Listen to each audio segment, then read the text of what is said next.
Okay, yesterday we hiked a 2-mile portion of the Nipmuck Trail up in the northern or central part of the state. Right here we're down in Mansfield Hollow State Park.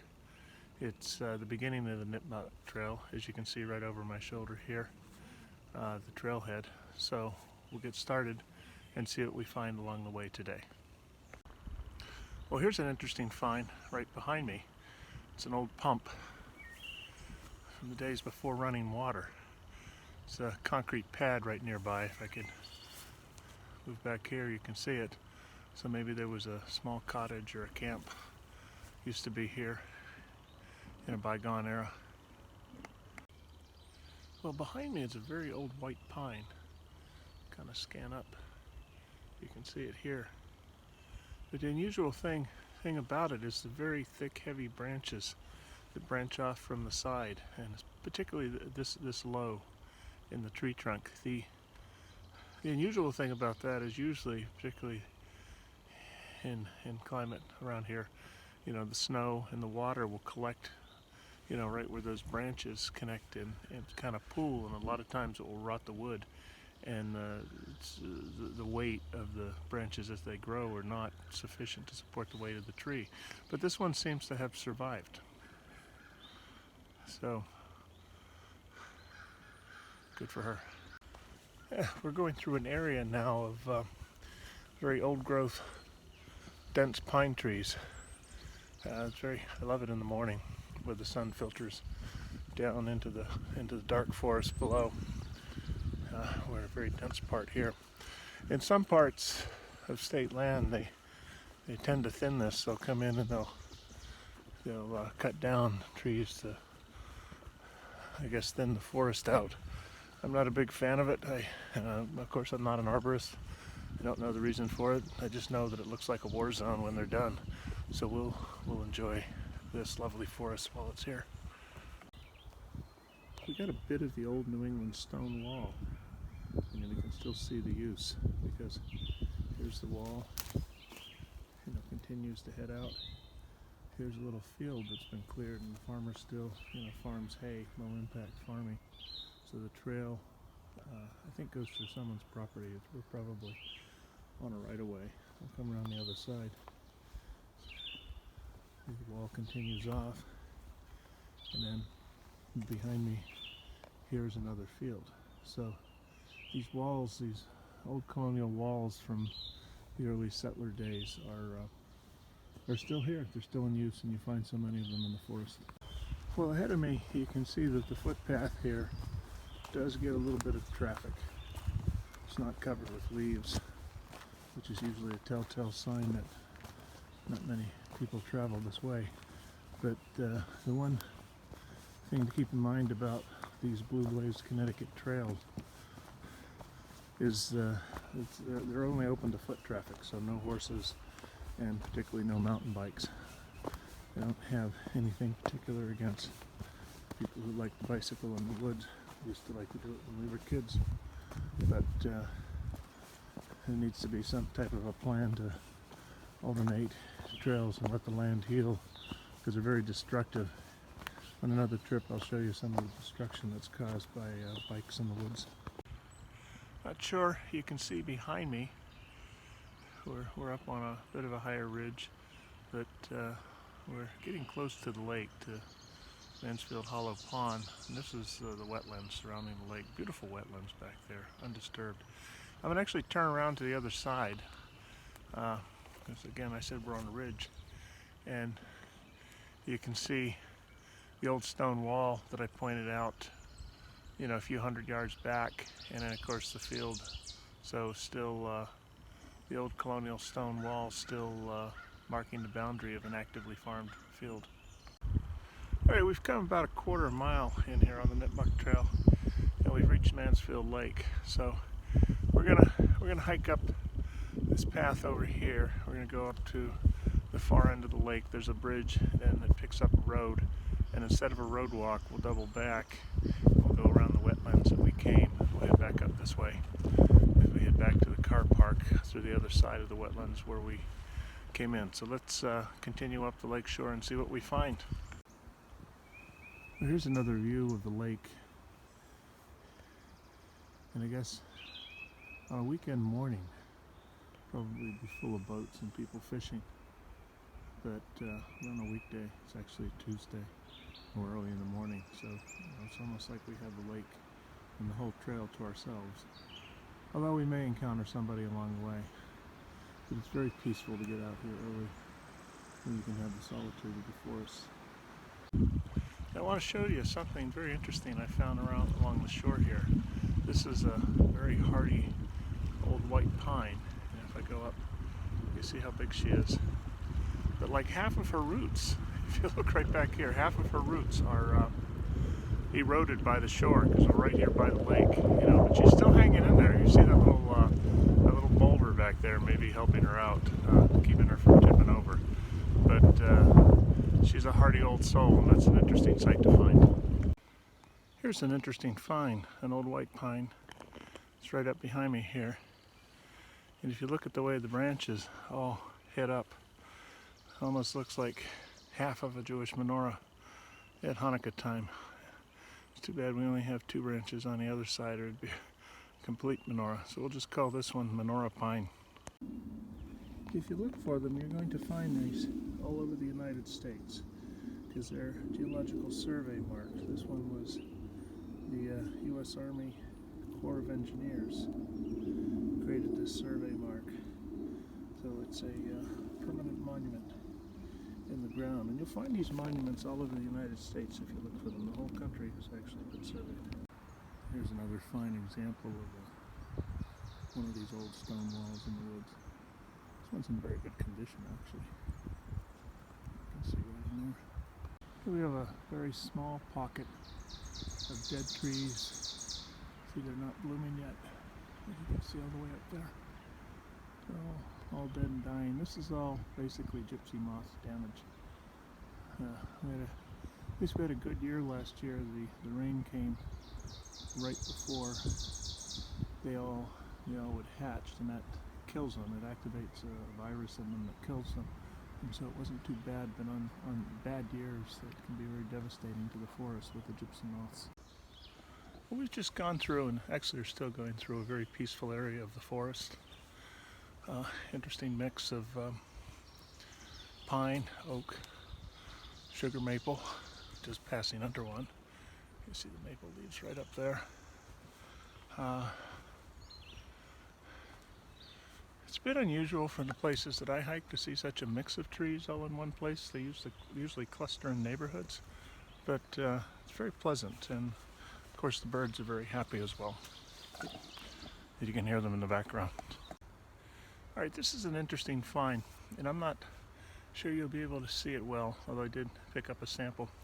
The tree right over my right shoulder is a pitch pine. Actually, they're fairly endangered, but they used to be used years ago to, I can't get up there and show you the branches. You can't really see the cones up there. But the pitch was used to like seal the wood between plankings on ships and all that. The pine pitch is where all this came from. But they're very endangered. In fact, actually, I picked up a branch right here. You can see the small little cones. This fell off of a dead branch. Here we have another example of one. You can see that. But the interesting thing about these pitch pine trees is this. I'll turn around a little bit. If you look around me, you maybe see there's a big white pine over there, and you see many other little trees, but you don't see any children. And why is that? Well, the pitch pine seeds need bare soil to germinate, so that the only way that they will germinate and renew a pitch pine forest is if the ground cover is cleared, either through the actions of man or naturally through forest fires. We tend to think of forest fires as a bad thing, but and they can be, but they're also a natural phenomenon as well. Lightning strikes and things like that during times of drought. If I try to get up a little bit closer to her, and you can probably see that that her bark is very, very, very thick. Okay, see, I just peeled off a small little piece and there's nothing, there's still more there. That the bark of these trees is very thick and very resistant to forest fire, so that it might get charred a little bit, but the tree will survive, and then all of the seeds will be able to germinate and rekindle the forest around her. Well, we've taken the trail up to Bassett Bridge. It's sort of a little bridge that divides Mansfield Hollow Lake.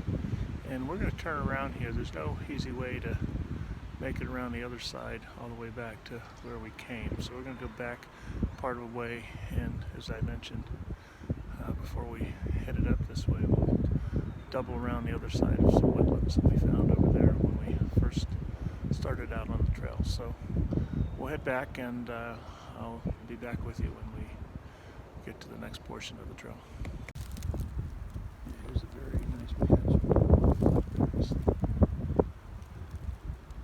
Come back here, July, maybe August. This patch will be full of delicious blackberries.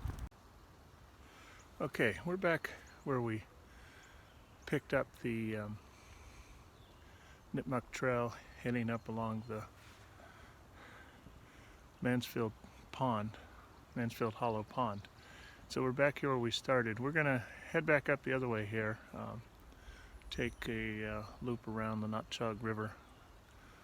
I don't know the name of the trail, but it circles around and follows the river for a while, and will bring us back to the car park. So let's see what we find up this other way.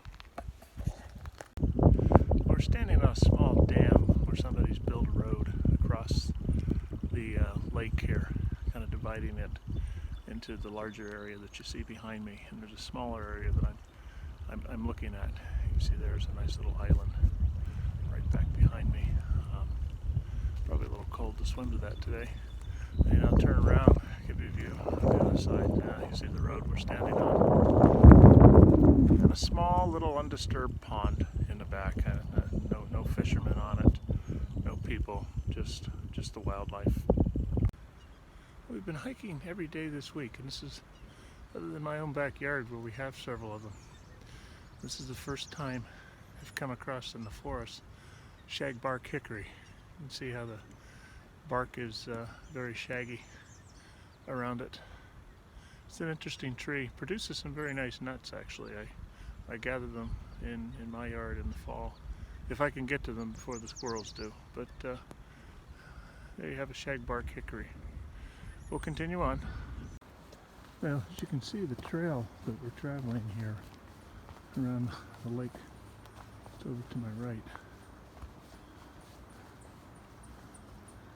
Turn, get a glimpse of it over there.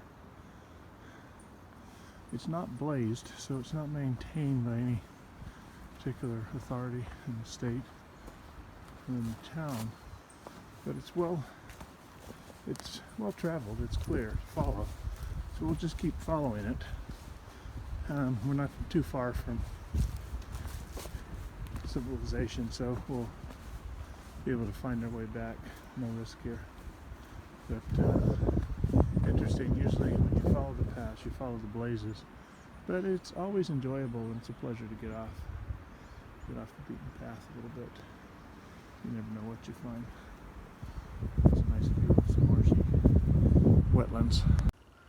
We've made it up to the far end of the lake, and you can see right here behind me the light right, the dam. Actually, it's a roadway that carries a road over the lake. You know, whenever I see a lake dammed up like this, I always wonder what it would have been like. What it would have been like a long time ago when that wasn't there. What it would have looked like in a pristine condition. The trees that grow along the footpaths in the woods have a hard time to even get very tall because they get stomped on and broken and things like that. But this white pine has done well for herself. But you know, as you can see, you know, somebody's come along and cut off her branches so that we can pass on the path. So whenever I see something like this, I always stop and Say thank you to the tree, thank you to the spirits of the land for letting us pass. I found an old brick structure here in the woods.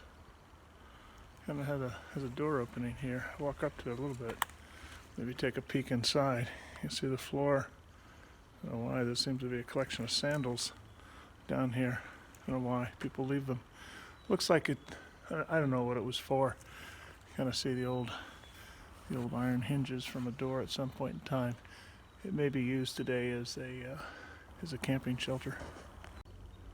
All right, we're here along the Natchaug River. We're going to follow this trail for a little while. I don't know if you can see behind me, somewhere back around in here, maybe just a couple of Canadian geese just took to the water with their little baby in tow. Very beautiful this time of year. You see the baby birds and the parents that are with them, the newly hatched birds. Most of the trails we've been hiking are through nature preserves, and as you can see right back here, we have someone's put up a little birdhouse. I looked in it. There's a nest, no eggs right now, so I guess it doesn't have a current tenant. Somebody's been there previously, but meadows like this. I'll turn around a little bit so you can see. In the once the summer comes and the grass and the brush gets a lot higher, it's full of birds, and you come through here, a place like this in the morning, and it would just be filled with bird song. Really would delight your ears. Well, first I thought this might have been a picnic area when I saw this fireplace a little closer to it. But the more I look around the area, I'm convinced that it's probably was a cabin or a home at some point in time. The reason being, turn this way. See back behind me, I see a little bit of what probably was a foundation at some point in time. And then I'm going to turn the camera around a bit so that you can see there was actually a flue on the. A closer look at the fireplace. Actually has a nice foundation of stone around it, made by brick. Nice well-defined flue. And then I don't know what this was over here. Kind of a bit of a foundation to something. I'm not going to dig around in the weeds and leave too much to see what else was here, but I'm pretty sure there was a structure here at some point in time. A bit earlier in our walk, I pointed out a shagbark hickory. Here's another one, as you can see, a very close-up of the shaggy bark. But I think I also pointed out an area of a lot of dead trees where most likely gypsy moth damage. I'm going to show you what the gypsy moth egg sac looks like, because in the summer and towards the fall they mate, and you get all kinds of caterpillars in the spring, and they eat the leaves, and that's how they kill the trees. They just devegetate them. And a tree can stand some of that, but not year after year. And then they lay their eggs in a cocoon that lasts the winter. And then in the spring, they hatch. I'm going to go down here a little bit. Yeah, right here, you can see this is a gypsy moth egg sac. I'm going to leave it alone, because even if I just knocked it off and scattered it to the ground, the eggs would still be viable. It really wouldn't do it any good. The only thing you can do is, the natural way of dealing with it is to just fill up a bottle with some dish soap and go around and spray them with soap. Doesn't harm the trees or the vegetation, but it's toxic to the gypsy moth. Well, this was a nice opportunity to get about, maybe 20 meters off the path. Found an easy way down to the Natchaug River. See, very, very beautiful down here. Be a great place to do a little bit of fishing if you're into that. Probably fishermen who have worn the path down. But this is as close as we've been to the river the whole walk around. So I just thought I'd stop and share this with you as well. Very peaceful stop. It's a very peaceful place to stop, take a short break, get a drink of water, and then we'll move on. Now this is certainly something to watch out for when you're in the woods. This vine that's growing up this tree, it'll turn green a little bit later, but you see it's an irregular shaped leaf. This is poison ivy.